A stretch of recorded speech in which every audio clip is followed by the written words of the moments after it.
আমি আজকে বানাতে চলেছি চন্দ্রকলা। আমি নতুন একটা রেসিপি নিয়ে এলাম। এখন আমি নিয়ে নিচ্ছি এখানে ময়দা, দিয়ে দিচ্ছি এখানে চিনি, খাওয়ার সোডা, দিয়ে দিচ্ছি অল্প করে একটু লবণ, দিয়ে দিচ্ছি 1 চামচ ঘি। এবার আমি এটাকে ভালো করে ময়ান দিয়ে নেব।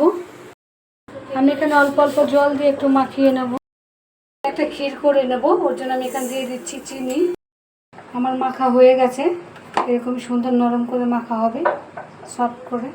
চিনিটা দিয়ে দিতে হবে, চিনিটা এবার গলতে শুরু করেছে। এতে একটু খোয়া ক্ষীর দিয়ে দেবো। আমি পুরোটা দিয়ে দিয়েছি এখানে ঘষে। দেখুন কত সুন্দর ক্ষীর হচ্ছে। আমার পুরটা এখানে রেডি হয়ে গেছে। এবার আমি নামিয়ে দিচ্ছি। আমি এখানে দিয়ে দিচ্ছি 1 বাটি চিনি, একটা শিরা তৈরি করব। দিয়ে দিচ্ছি আমি এখানে 1.5 বাটি জল, দিয়ে দিচ্ছি এখানে এলাচ গুঁড়ো। গ্যাস জেলে দিয়েছি, শিরাটাকে তৈরি করে নেব। রসটা এবার তৈরি হবে, ঘন করে রস হবে। একটু তেলটা দিয়ে দিচ্ছি। এবার আমি আরেকবার একটু মাখিয়ে নিচ্ছি। ছোটো ছোটো করে এরকম করে লেচি করে নেব। আমার সব লেচি করা হয়ে গেছে। আমি এরকম করে একটু গোল করে নিলাম, করে বেলে নেব। আমি এরকম বেলে নিয়েছি। আর এখানে ক্ষীরটা দিয়ে পুর করেছি, এই পুরটা দিয়ে দেবো।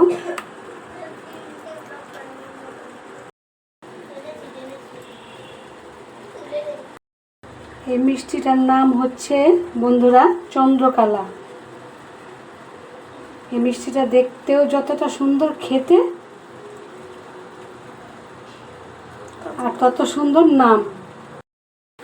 এবার আমি মিষ্টিটাকে, দেখুন কি সুন্দর হয়েছে। এবার আমি মিষ্টিটাকে তেলে ছেড়ে দিচ্ছি।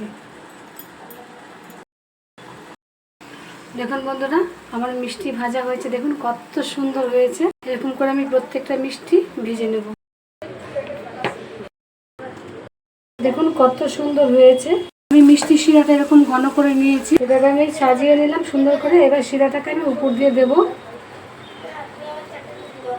এত সুন্দর একটা মিষ্টি, খেতেও আমার চন্দ্রকলা বানানো হয়ে গেছে। আপনাদের যদি ভালো লাগে অবশ্যই লাইক, কমেন্ট, সাবস্ক্রাইব করতে ভুলবেন না বন্ধুরা।